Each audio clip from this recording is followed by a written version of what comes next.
those questions onto me towards the end as well. But today's presentation is really to highlight like the truth of wellness. There's so much information in the media that it's also confusing on what we should do. And growing up, I earned the nickname Stubbs, and this wasn't because I was short. As I approached my 8th birthday, I was also diagnosed with type 1 diabetes. This is an autoimmune disease where weight loss is 3 times harder to lose weight. And as I'm talking about cosmetic things of health, I want to lend a lens or perspective of what you can do differently to reach your top wellness, to be in your best shape, to be at your optimal set point weight, and to have a long, healthy, high quality life. So let's begin. The conversation can begin with the concept of the calorie. I just got off a call with a client at 11, and she was like, it was an old client. She had come back to me and she goes, one thing you really taught me last time we worked is how weight loss isn't a matter of focusing on weight loss itself. Research has shown, and it was a study done in 2007, UCL researchers looked at 31 studies, and they found the biggest predictor of weight gain is actually a weight loss plan. 2/3 of people who go on a diet gain weight and more. And today I want to really help you learn why calories in don't equal calories out. So let me ask you this question and think about it. If I said today, starting today for the next 21 days, I'm going to eat 6,000 calories for 21 days, do you think I would lose weight? Well, that's what Sam Feltham did. Sam Feltham is a health director in the UK for a nonprofit, and he did a very public experiment. And thank you, Sam, for doing this. So I didn't have to help make a point in my presentations. But what he did, he ate 6,000 calories per day for 21 days. And just a little background, Sam's caloric needs were measured to be closer to 2,000. So he increased these by 3-fold. So for 21 days, as someone would guess, he did gain weight. But he actually gained muscle mass, believe it or not. As he increased his calories to 6,000 calories a day, his metabolism also increased its burn. He burned so many fatty acids, so many fats, off his body that he decreased his circumference of his waist. A lot of people do waist measurements and they try to decrease their waist by centimeters, but he jumped down over an inch of circumference off his waist by increasing his calories by 6,000. Overall, he decreased his body fat. And again, he did this because as he increased calories on a daily basis, he increased his burn. The foods he chose in this first experiment, he actually did it twice. He selected healthy fats like olive oil and high quality meat and animal proteins, nuts and seeds. Mainly, he increased the total fat intake of his diet, so the volume of the food on his plate wasn't excess, it just increased easily. Overall, as I alluded to, eating less and moving more isn't an easy solution. The weight loss industry is strong, it's abundant, because a lot of people go back to using MyFitnessPal apps and counting their calories and being very tedious with what they're eating. But is that the right approach? In 1 in 200 men, this strategy fails, and 1 in 100 women, it's a failure rate as well. Wellness and weight loss isn't a matter of calorie counting, it's a matter of eating for our hormones. So I had mentioned that Sam had done this experiment twice, and I want to just tell a little more about what he did differently in the second go around. As you can see, these numbers here, weight gain, waist increase, body fat increase, are all much higher than the time he had done before. The first experiment, he mainly focused on increasing his protein and calories and fat. He also focused on eating mainly whole, real food, not foods from Whole Foods, mainly whole, unprocessed foods. The second experiment, he ate a healthy American diet, as I'm doing air quotes here. And he started off his day with a whole grain cereal and milk. His lunch usually consisted of a sandwich with whole grain bread, and his dinner was a pasta dish with vegetables and animal proteins. His snacks tended to be a 0% Greek fat yogurt and also cola, so more so liquid calories. It had a very different outcome, as you can see here. His weight didn't go up 2 pounds, it went up almost 16.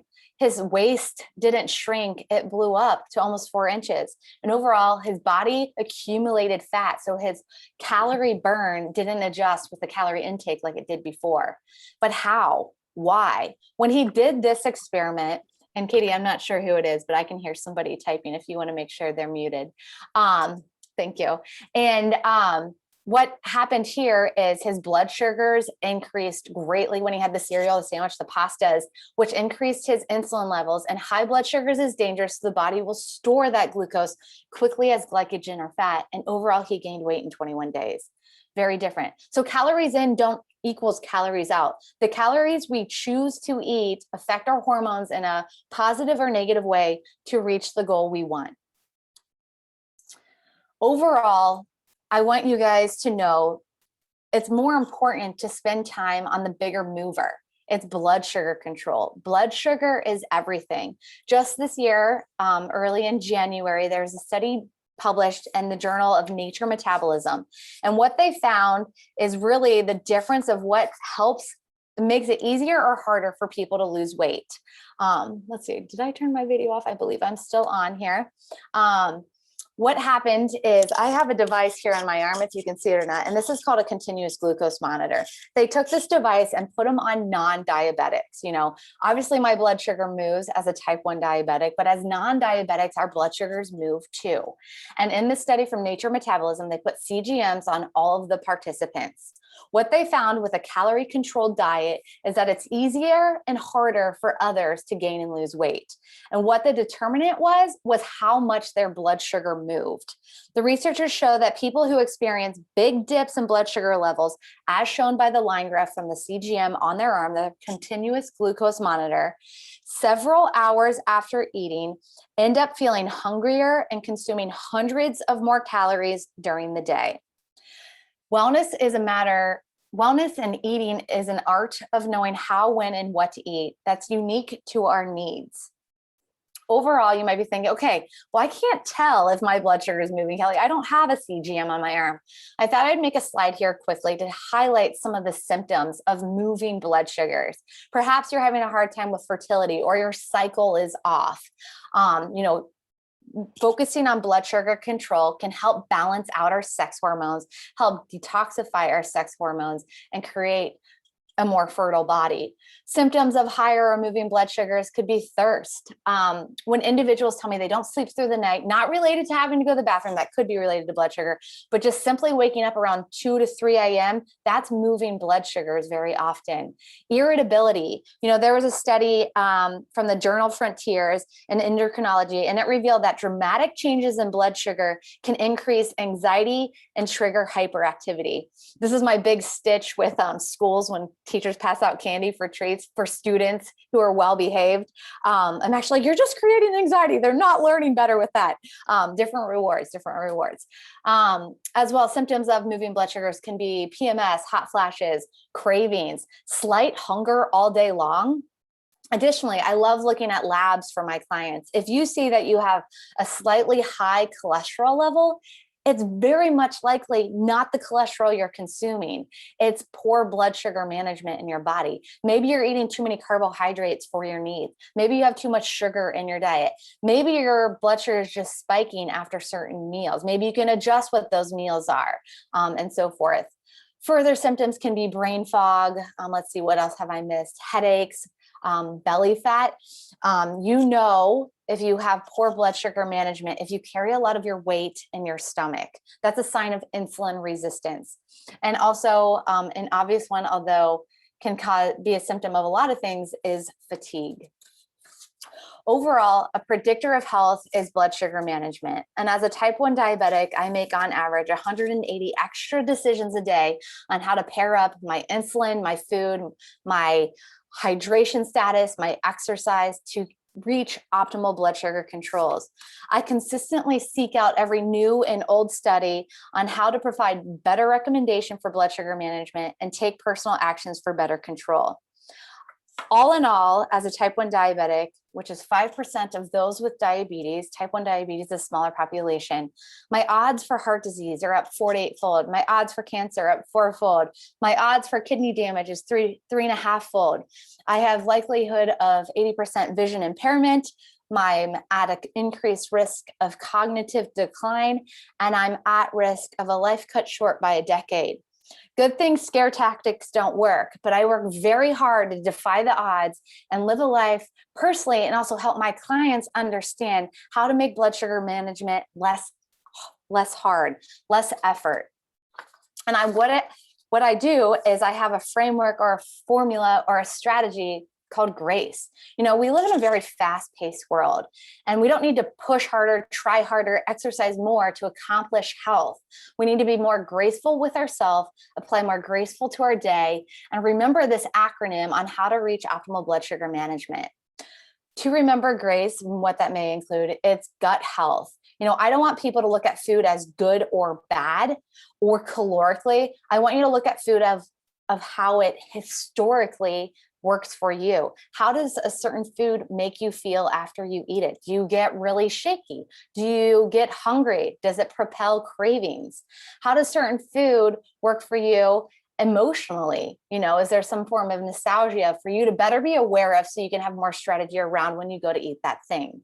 Also, gut health and how food makes us feel is so important for blood sugar management.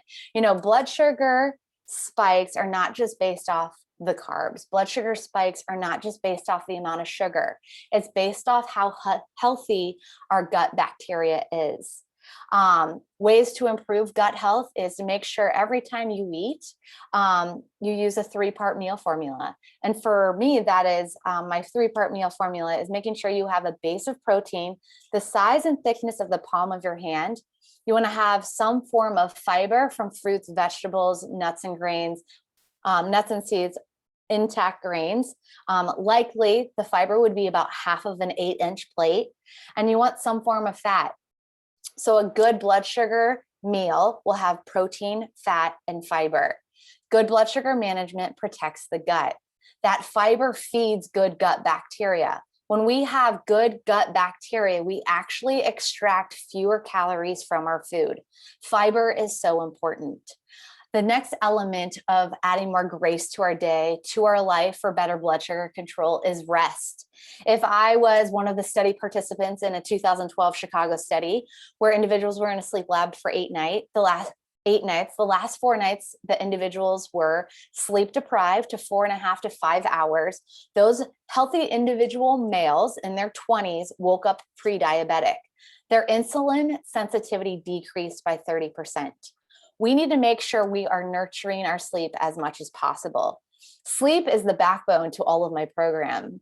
Sleep is the secret sauce to health. If there's areas in your sleep that you need help with, make sure you're nurturing that. Maybe it's moving your bedtime earlier. Maybe it's making sure you're not drinking too many liquids later in the day so you wake up to have to use the restroom. Maybe it's utilizing magnesium glycinate, 400 milligrams before bed. I have some in my nightstand. Maybe it's also utilizing a slow release melatonin, which is also a potent antioxidant.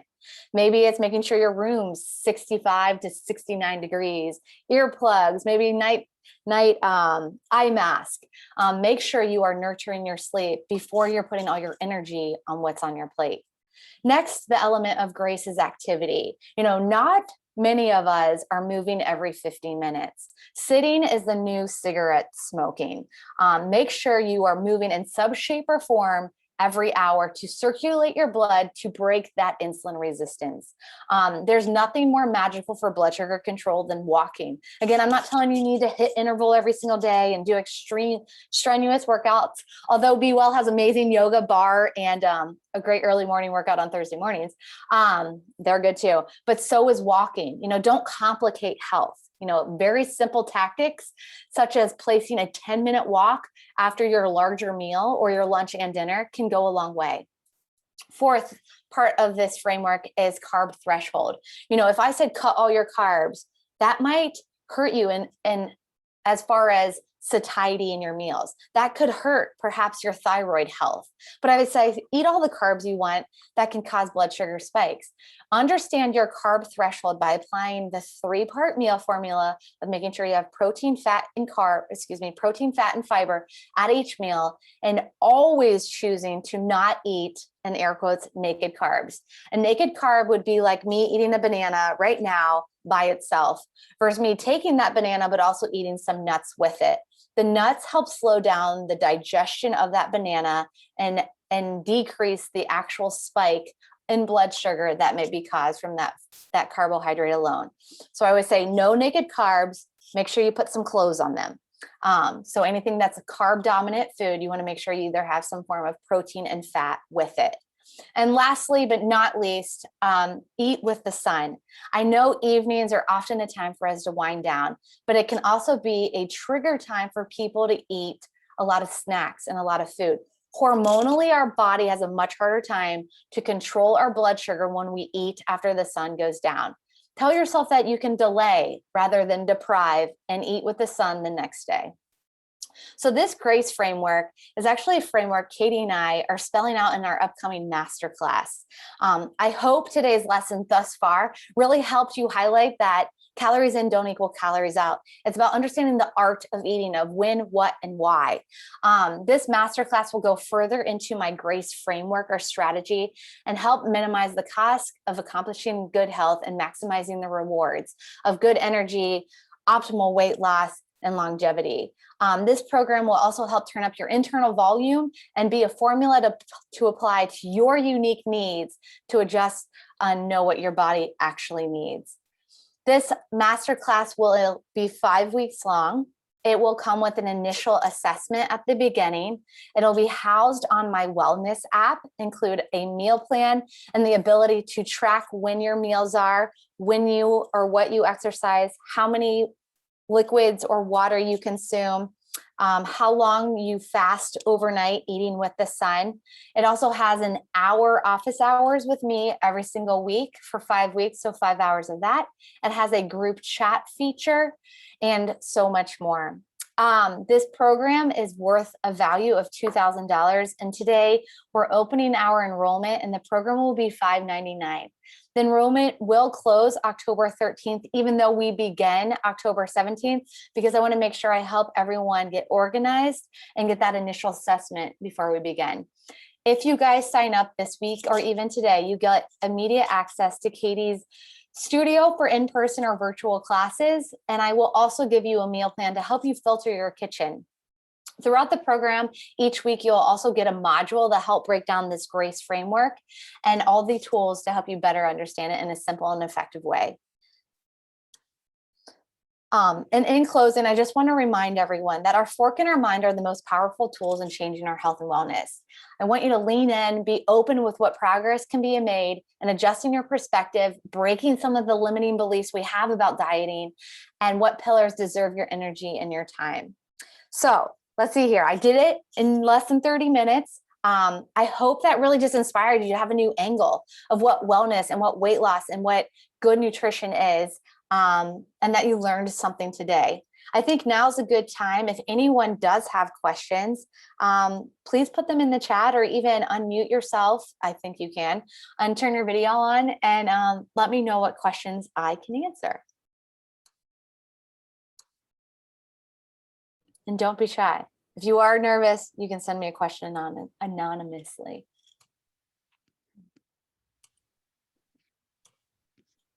Nobody?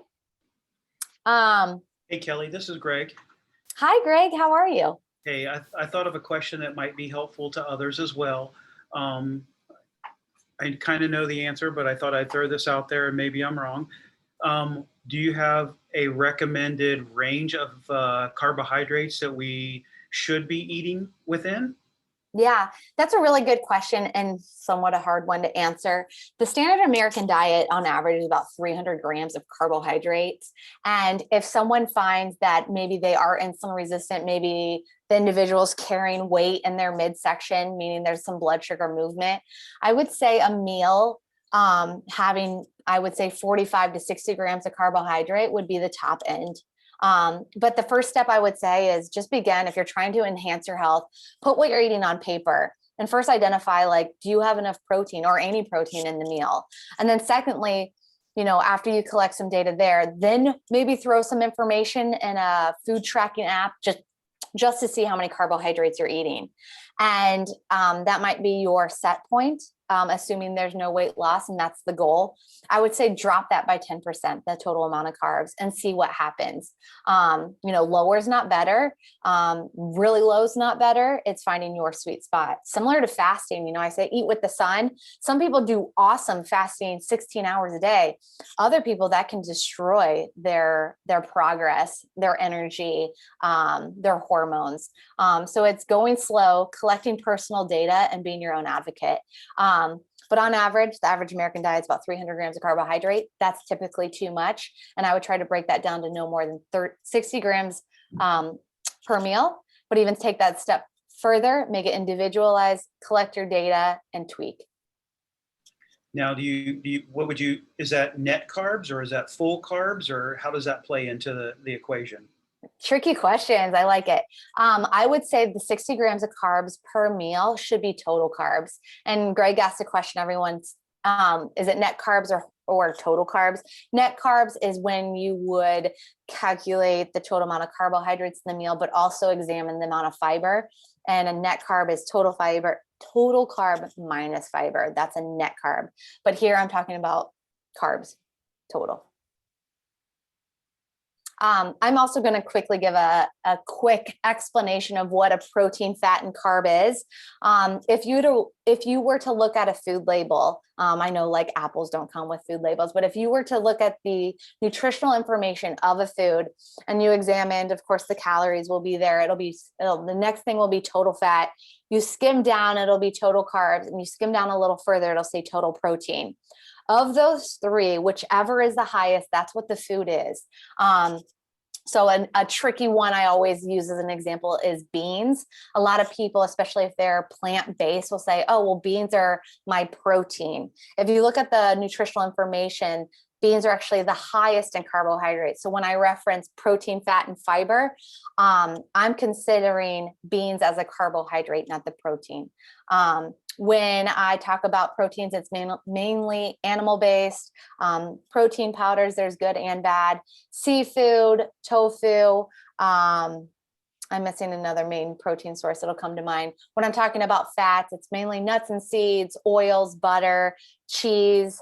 And then when I'm talking about carbohydrates, it's grains, fruits, starchy vegetables, and of course, sweets, sugars, and treats. So hopefully that helped also provide some further clarification. Thanks, Greg. I love those questions. Does anyone else have questions about information I talked about today, or even about our upcoming masterclass? This will be our third program that we're offering. And this will be the most robust in that it's going to be a week longer, giving all participants more time to absorb the information, and also give an extra week of me being available 24/7 for questions, and having that special hour every Wednesday at the lunch hour for office hours. If this time is really hard for individuals to meet at, those office hours are recorded, and I take questions before and after to make sure all queries are answered.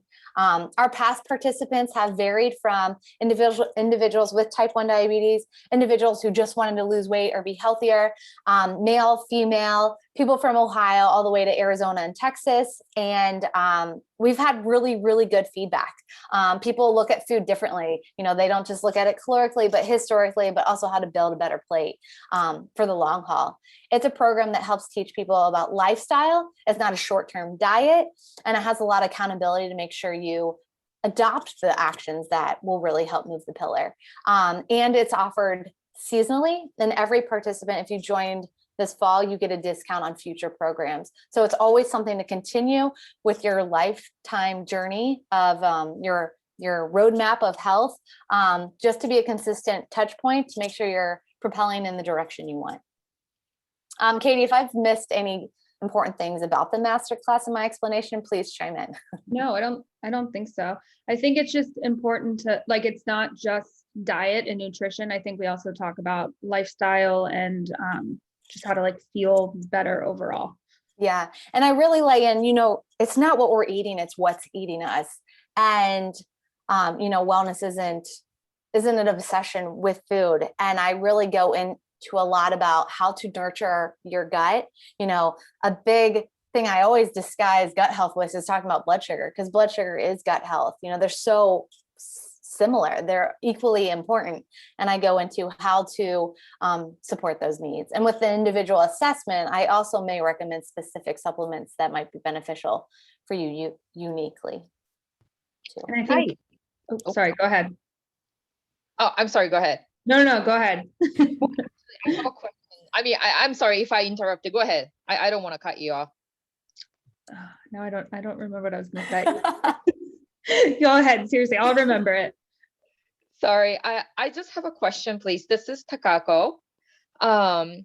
So if I take this course, I know, I'm gonna have a lot of information clummet into this time period, like a month, program or however it's long. I think I might have a hard time how I can adapt these to my real life. Would that be something that you will consider teaching us, or?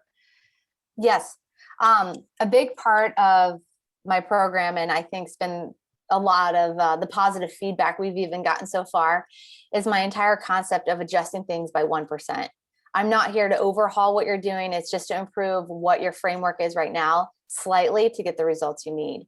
And I go through very specific things of what you can focus on to move the lever by 1% on a variety of things. So like realistically, it might not be capable of you. I'm trying to think of an example. Taking supplements, although that's like not a centerpiece of the program, but maybe you're like, I don't take pills. Like that's okay. There's 95 other things I can recommend that you work on. Did that help answer your question? Yes. And then one more question, please. So yes. What makes you like different from other like nutritionists or dietitians? How am I different? Yes. What's unique about it? Because so I just start looking for like a nutritionist or a dietitian. So I don't know much of the difference, but certain people have certain certification, but I know I want to eat well, but and then hopefully I can get fitted more better, but I just I'm kind of lost of what I'm looking for. Sure. After yeah, on my website at kellyschmidtwellness.com, I have a tab called programs, and in there it talks about the masterclass and breaks down what this will specifically talk about beyond what I've shared today. And I think reviewing that can be helpful. There's also some testimonials I have on there. But how am I different?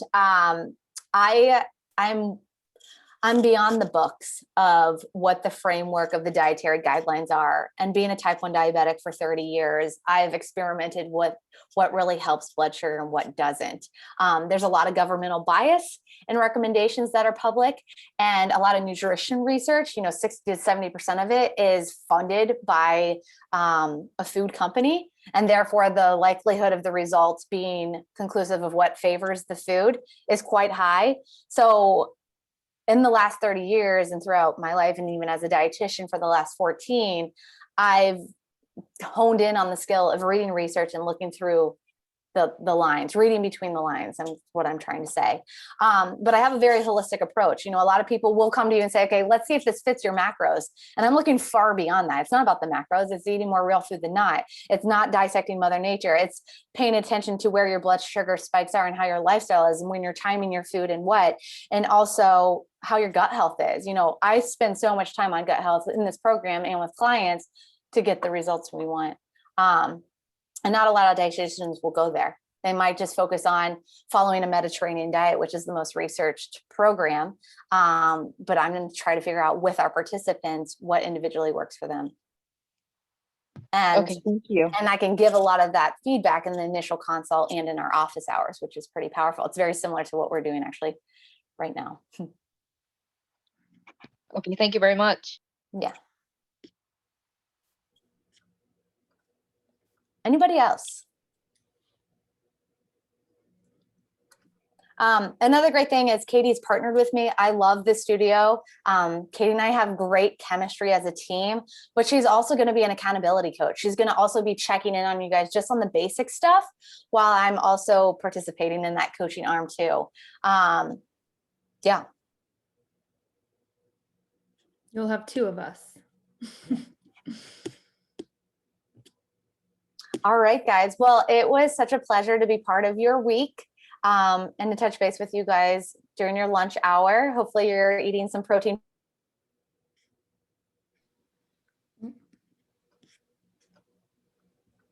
All those who shared interest in wanting to see it. And let us know if you have any lingering thoughts by sending us questions. Hey guys, I just wanted to make one comment. Hey, this is Greg again, and this is totally unprompted and not, sponsored by Kelly in any way, shape, or form. She did not tell me to say this or anything like that, but I wanted to tell you that I've been a client with Kelly for over a year and a half now. And when I first came to Kelly, I wanted to lose weight, but I'd gotten in better shape and everything, but still had my high blood pressure was there. And I wanted to let everyone know that Kelly has been very successful in helping me with my blood pressure. I am no longer on medicine per my doctor, and she helped me get there by really just tweaking small things in my diet, eating organic, eating grass-fed beef, just cleaning up my diet and things like that. Don't know exactly what it was, but those particular techniques that she helped me with, I was able to get off of my blood pressure medicine officially, and my blood pressure is still not, it's not crazy low, like 120, but it's in that high 120s, low 130s, where before it was, 15 to 20 points higher, and that was all through the help of Kelly. So I just wanted to give a shout out to her for helping me with that, and that she is able to provide successful implementation of solutions for you, whether that be losing weight or all those kinds of things, or whether it's just trying to be healthier with me with my blood pressure and things like that. So just wanted to let everybody know that and give her a shout out, like I said. Oh, thanks, Greg. I did not ask Greg to join. He joined on his own interest. He said that on his own. I really appreciate that, Greg. Yeah, eating is an art, and it's using food as medicine to reach the goals we want, for sure. All right. Well, I think we should wrap it up. Thank you, everybody. Again, I appreciate you so much.